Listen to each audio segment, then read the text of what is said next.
We've been warned about the bee colony collapse for over 2 decades now. It's a huge problem because if there are no bees, soon there won't be any humans either. Today, Reno Food Systems is promoting some ways we can all do our part with the Bee Friendly Reno campaign. Melissa, Bee Friendly Reno is far more than be nice to the bees. Yes, yes, it is. It is. There's so many simple things that you can do to support the pollinators that, like leaving out water, mowing less frequently, of course not using pesticides, that's a big one. And then also buying organic plants or plants that aren't treated with neonicotinoids, which the evidence is showing that it has an impact on the fertility of the bees, particularly. So there are all sorts of simple things you can do to support the pollinators. So talk about the pollinators. What makes these bees so important to our ecosystem, to our environment? Right. Why is it so important to think about and be friendly to bees? Right. Well, they do provide about 75% of pollination of our foods, right? So it's not just the flowers, but then there's also the aspect that they are an indicator species, so like the canary in the gold mine, so if they're dying, that means the birds who eat them are affected, and then so all the way up the food chain. So pollinators have a really important role in our ecosystem. So it's important to protect them right now because they're dying off at alarming rates. The other thing that's really exciting is that our region is home to 25% of the native bees in the country. So out of all the native bees tracked, 25% of them are represented in the Great Basin. So to me, that's an opportunity for us to help support them. And you're helping individuals by selling seedlings as well. Every Yes. Saturday you're out selling seedlings. Yes. Why is it important to use organic seedlings or to be a part of using organics in your yard? Yes, well, one of the issues that we're finding, so there's 2 different kinds of pesticides, well there's 3 actually. There's the pre-emergence that people spray like before anything comes up and they just like spray to prevent them. And then there's the glyphosate, the Roundup, that kind of thing. And then there's neonicotinoids, and that's where the seedlings come in. So there's great progress has been made to pressure big box stores to not use them, but it's something you always want to check to make sure they're neonicotinoid free, pollinator friendly, that kind of thing, because the bees, the chemicals stay in the plant. So you could have all sorts of good intentions, and if you're buying plants that were raised with neonicotinoids, the honeybees will be affected there's a shelf life, right? Which is, it's scientifically, it's not certain exactly how long, but months and months. So you can have good intentions, but then it's still harming the bees. So we're trying to raise awareness for all these different levels. It's interesting is I moved to Northern Nevada 22 years ago from Seattle, and I remember thinking to people, why are you moving here and trying to have the garden you had in California or the green grass that you had in Oregon or Washington or wherever you moved from? Right. We live in a high desert climate, and it's important that we garden and grow. You talk about mowing twice every... Or like every 2 weeks. Every 2 weeks week, instead of every week, because this is our native land and we need to treat it that way. We shouldn't be coming in and bringing what we had at another place, correct? Absolutely. And that's part of this this campaign, is to help people identify. My lawn or my front yard looks like this because I'm trying to support the pollinators. It's not because I'm a lazy gardener. It's not, but also the point you make about native species. One of the interesting facts I've learned in this campaign is that the larvae, the baby pollinators, love native plants. So that's where they like to gestate, basically. So it's basically like the native plants is their favorite food. So it's important to search out in creating your garden or adding plants to your yard that you're thinking about what are the native plants to my community, really thinking about organic. And really the idea behind Bee Friendly Reno is eliminating those pesticides. Yes. And I'm gonna have to tell you, I told my husband, I said, I just want to put the sign in my yard, just like you were saying, no one's gonna think I'm lazy, I'm saving the bees. Take the pledge. I'm ready to take the pledge. But I also, I understand that it is so important. We are a growing community, and we need to be aware of how that affects us from the very trickle down that you mentioned, the pesticides that might be running into our drinking water, the groundwater, that affects us. Yes, yes. And And the other thing is trying to shift people's ideas about what beautiful is. Like to me, when I planted, I have probably 20 lavender in my yard. And it just, the joy that I feel when I see the bees feeding on it is so inexplicable, you know? So I want people to think of alternatives to just the green lawn. And if you love green lawns, there are some wonderful things like clover that you can add in. And by mowing less frequently, those clovers have a little chance to bloom. So your lawn can actually be pollinator friendly too. You know, on the next stage, we talk a lot about supporting local. Yes. And this is really about supporting local plants. Yes, supporting local plants and local pollinators and local bees. And people who really want to support them. It's such a wonderful thing. We don't have to wait for city council to pass an ordinance not using pesticides. We can all choose to not use them and embrace the dandelion and, you know, let things that want to grow here grow here. I like a good dandelion. I think it's pretty. Absolutely. Oh my gosh, and it has, don't even get me started on all the medicinal qualities, and they're the first thing that blossoms, and a lot, like the forsythia will blossom, and then the dandelion. So they really are the first food for the pollinators. Get that word weed out of your vocabulary. Totally. It's all in your mind, right? Do you have bees? You know, I looked into it and decided that it was not for me, but I have a friend that does. So I'm really excited to show you his backyard, which is, he has over 10 hives. Like, he's got a lot going on. Well, in his I am backyard. excited for this. Yes. Let's go. And can I get a cool bee hat? That's what I would imagine he might have an extra. Next, it's off to visit a beekeeper who I must say has the most bee-friendly clover lawn I have ever set foot on. What intrigued you or drew you to wanting to have your own hives? Oh, it was 1982. And that's when I first started keeping bees. I was taking engineering courses at Oregon State, and on the GI Bill, after having served in Vietnam, I qualified for GI Bill, that you have to take a certain level of units, right? So I took one class on an easy A, you know, just to pad my load. And it was a class it was called Applied Entomology, basically keeping bugs out of your garden. Oh, wow. And it was led by the head of the entomology department at Oregon State. He was a beekeeper. And all he talked about, the whole class, was how wonderful bees are and what a great hobby beekeeping is. So I started keeping bees. That was in Oregon. 1982 I've been keeping bees pretty much off and on ever since. There's a couple places I've lived in California I wasn't able to. Yeah. But what has been the thing that you've learned the most since you've had this extended period of time being a beekeeper? You seem connected to the bees. I know that sounds silly, but you have a relationship with your bees. It is a relationship. You know, they're stinging creatures, and most people really don't enjoy working with stinging insects. But the life cycle and being inside the hive is so.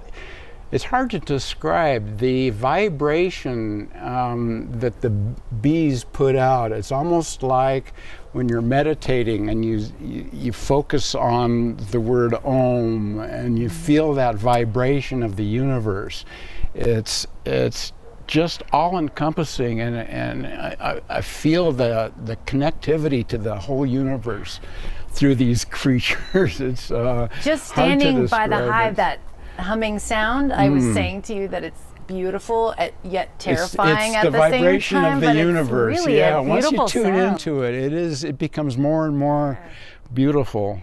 It's a sound I would enjoy, like on your phone at night when you're going to sleep, because then I would know that they're not really in my bedroom, but I have that soothing sound. Yeah. But they play such a vital role, and I think what was interesting just talking with Melissa is, you know, I'm from the Northwest as well, originally from Seattle, and I moved here 22 years ago. And one of the things that I would notice is that people would come in and they try to have the green lawn, just like you had in Oregon or in Seattle. And I'm like, right. Why aren't you appreciative of the beautiful. I'd never lived in a high desert before, and I loved it. It was so different. It was just such a different environment. And I think that that's what I like the most about Bee Friendly Reno is you're really saying, let's keep the native plants, let's focus on what we have in this area so that we can continue to have this beautiful ecosystem. And we need these bees, the pollinators, we need them absolutely to be here. All the plants and the pollinators evolved together at the same time. The plants need the bees to pollinate so they can reproduce, and the bees need the plants for the pollen and the nectar. It's a symbiotic relationship, and you can't have one without the other. If it weren't for the bees and other pollinators, we would be without 80% of the food that we have in our markets. And people forget that it's all connected. It's all connected. And the thing is, with pesticides and the bees every year, bees are facing more and more hazards with all the pesticides and the diseases that they're having right now, and the climate change is throwing the cycle into disruption, because the plants, it's getting warmer and warmer, and some of the plants are blooming earlier, and yet the pollinators aren't hatching any earlier. And so once the synchronicity of that gets out of sync, we could have some problems, because then if the pollinators don't have enough to eat, then they'll be dying off, and if the plants don't have enough pollinators to pollinate, then... What would you say to someone that's moving to this area about their yards? Just leave it the way it is, or be looking for those organic seedlings, be paying attention to the native plants? Pay attention to the native plants. Plant native plants and plants that are pollinator friendly. If we do those things and use less pesticides, then we can help mitigate all these factors that are working against the pollinators. You know, the climate change is happening. You know, we can do what we can to prevent climate change, but it's happening anyway. So it kind of behooves us to do more to mitigate the side effects of all that. So planting native plants in your yard that are pollinator friendly and using less pesticides, that's the answer. And having you for a neighbor. That's an added bonus as well. One thing you bee lovers can do is head out to the Reno Food Systems Seedling Sale that happens on Sundays from 10 to 2 at the Park Farm on Mayberry in Reno. Here, Melissa got some great information from Nursery Manager Neil Bertrando. So that we have basically like a living database of plants that are useful for the area, specific to the locality. And then you also have a pollinator project. Could you say a little bit about that? So that basically those kind of go into each other, because a lot of the spice plants especially, but also fruit plants, well, the fruit plants need the pollinators, and the spice plants, a lot of them are good pollinator plants. And in addition to that, we grow a lot of native flowers for pollinators, for native habitat, both birds and bugs. And the pollinator hedgerows that we planted were funded through Patagonia. They have like a retail program that they fund local environmental efforts. And so we applied for that, and they funded establishing the pollinator pathways. And other aspect that we've done so far of the Fruit and Spice Park is the Heritage Orchard, which was funded by a local foundation as well, the Nightingale Foundation. And how many fruit trees have you planted so far? So far we've planted, I think, 75. Cool. Yep, right around there. And blackberries and raspberries? Strawberries? What do we got? We planted 100 blackberries last year and about 50 raspberries last year. We'll be planting more blackberries and raspberries this year. We also planted almost 40 currant plants last year. We'll plant another 30 or 40 this year. And we planted 40 grapes last year, no, 50 grapes last year actually, 50. So we have a lot of berries, which are a more consistent crop for fruit crops than the fruit trees in our climate, because they don't get hit by the late frosts as much. So most berry plants will fruit every year, whereas fruit trees, it's kind of hit and miss. I do know that. Well, that's awesome. And your seedling program, how are you going to be? What are your hours? For the seedlings, we're going to be selling plants every Sunday, 10 a.m. to 2 p.m. And that will include veggie seedlings, seasonally appropriate veggie seedlings. So now we just have the cool season crops, as well as seasonally appropriate perennial herbs and flowers. So as the season warms up, we'll have more of those available over time. And then we'll hopefully also have some raspberries and berry bushes and things like that available. Maybe some fruit trees as well in the next couple months. Cool. Beautiful plants you got here. Also at the park farm, Melissa had a conversation with bug expert Matt Forister from the Great Basin Bug Lab. Well, thank you, Matt Forister, for joining us to talk a little bit about what you're doing in the Great Basin with pollinators and butterflies in particular. I thought I'd start off with a happy question, a positive one. Why is the Great Basin so rich in native bees? I've heard 25% of the nation's native bees are in there. Is that correct? Yeah, I don't know the exact figure. The arid West is a fascinating and complicated landscape. We have lots of mountains separating valleys, and that's conducive to the formation of species. So we've accumulated a lot of species of insects over evolutionary time. Yes, and so my campaign is trying to address the dangers that I see to the pollinator, which is that we can control, because you look at major ag, you look at you know, the county, homeowners actually account for a lot of pesticide use. So our campaign is trying to highlight that.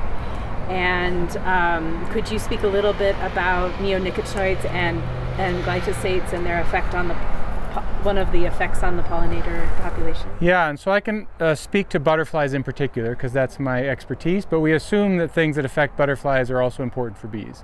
So we've worked with historical records of butterflies across the West, and we've asked about the impact of habitat loss, habitat pollution, including pesticides, and climate change. And those things are all very important, and they're almost equally important depending on where you are. So closer to human habitation, ag and urban, then pesticides and habitat loss are really important. Recent work we've done has shown that out in the open spaces of the West, that climate change is really important. So drying and warming landscapes are seeing fewer butterflies, and we assume other insects. So the interesting conclusion there is that if those open spaces in the West have fewer insects in them because of climate change, that elevates the importance of making smart choices about the lands that are in our immediate control. So people's gardens, spaces like this are really important. And in those places, the best thing we can do is use fewer toxins. Make smart choices about plants and spray less or not at all for pests and weeds.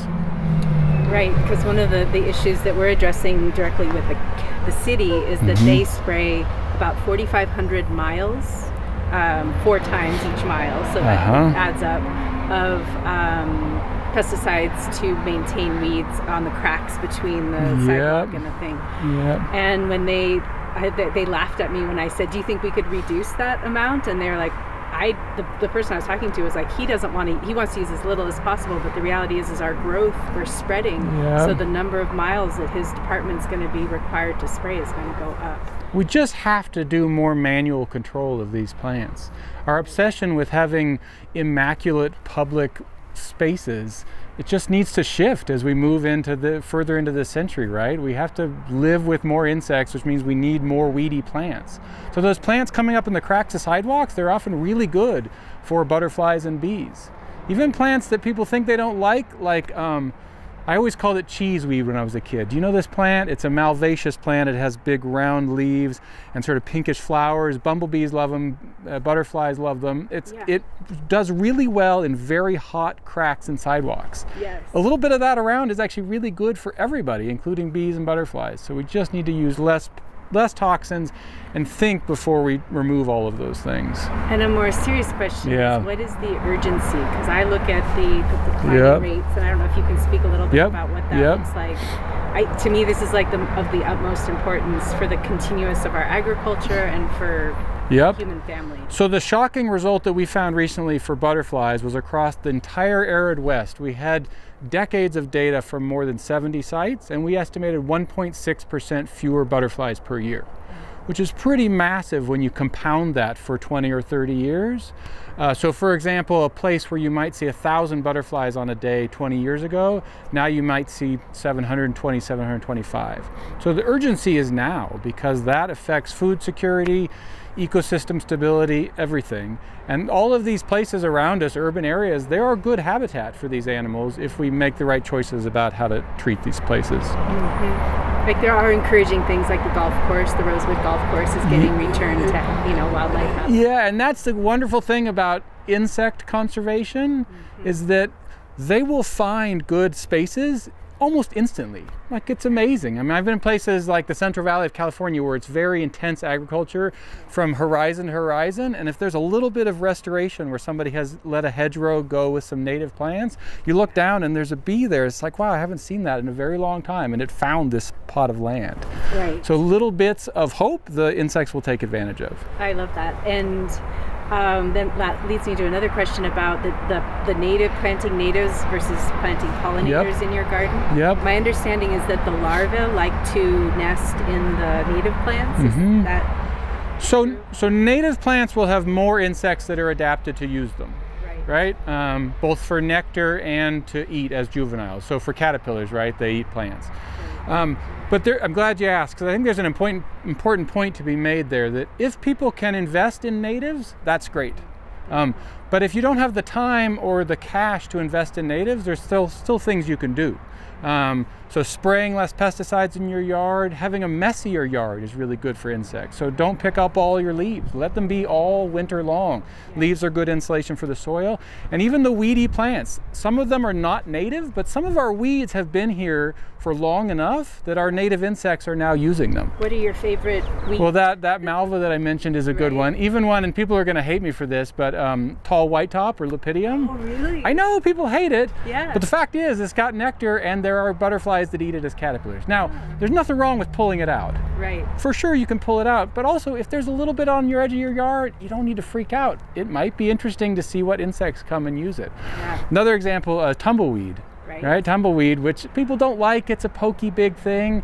One of my all-time favorite butterflies, the pygmy blue, is about this big. It's the smallest butterfly in North America. It flies up here from the deserts down south. It lays eggs on that. It's a wonderful animal to have around. So if you've got a little tumbleweed, who cares? It's fine. Some butterflies will eat it. Yes. Yeah. Oh, I love it. More weeds. So the big picture there is natives if you can, but if you can't, leave a messy yard and just pay attention to what the plants are. They might be useful to some insect. Right. One of the things I've noticed in my messy yard is that I have tremendous ladybug production. Yeah. And so one of the questions I had for you as a pollinator person is it okay to take the leaves away in the spring, or should you just leave the leaves as mulch? I think once we get to warm conditions like that, it's probably okay to start picking them up. And you can always leave little corners here and there. But mulch is good too, right? So you can leave it if it's under your other plants. It doesn't do any harm. Right. Yeah. So one of my favorite things about this campaign that I'm doing is that homeowners can take action like right away. Right now, that's right. They don't need to wait for city council. They don't need to wait. But it's also a little bit daunting because it feels like time is of essence and it's very frustrating. I really hope that the neonicotinoid regulation bill passes. That would be huge for Nevada. What do you see the blocks for politicians acting quickly and effectively on this topic? I'm not an expert on legislation or how it gets passed. I mean, I think it's hard for legislatures to tell people that they can't buy something, right? Because that's really the essence of that. Big box stores these days sell toxins that are so powerful and they're often not well explained. So you can have a few aphids on your roses and you think, well, I'll go to the store and I'll buy something and I'll spray it. You get it home, it's not clear how much to spray. Even if you follow the directions, they're often they're sort of like overprescribed. Like they want you to put it on a very high density because that has an immediate impact, and then you're happy because you bought a successful product. Right. So we really just need to avoid buying poisons, especially for cosmetic purposes. Aphids on your roses, it doesn't matter. Let it be. Aphids on your roses supports ladybugs. Ladybugs will control pests on your tomato plants. Bug diversity is good across the board. Yes, totally. Yeah. My understanding is that the bill in the legislature is actually just labeling and regulating it as a control or a toxic substance. You think that's like, okay, yeah. So, that would be that. I feel like that's kind of, and that you would need to actually get training. Right. One of the things that I've encountered, at least in trying to think about, okay, if you need to use a little bit of some Roundup, if you absolutely right. Is there's a best time of day to use it, like midday, where it can, or is there really no good so I'm not an expert on that. The only thing I know is sort of wind is important, right? To not spray anything if there's wind blowing around. Other than that, I'm not sure about times of day. Because it feels like there are all these things. It's like, how can we meet people where they are and bring them over, like to our side. The interesting thing about the bill is that I don't think it will impact farmers, right? Because they already are getting training to use these things. So this is really targeting excessive home use, which I think is kind of exciting. Yeah, I feel like it's the path forward.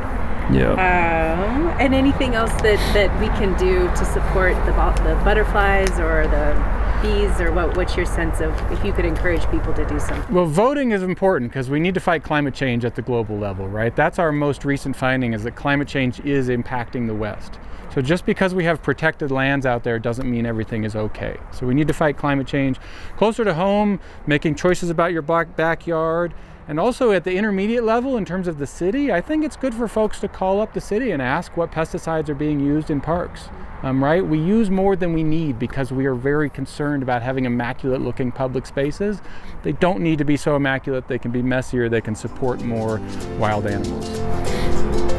The next stage of helping save the bees starts by taking the Bee Friendly Pledge at renofoodsystems.org/beefriendlyreno.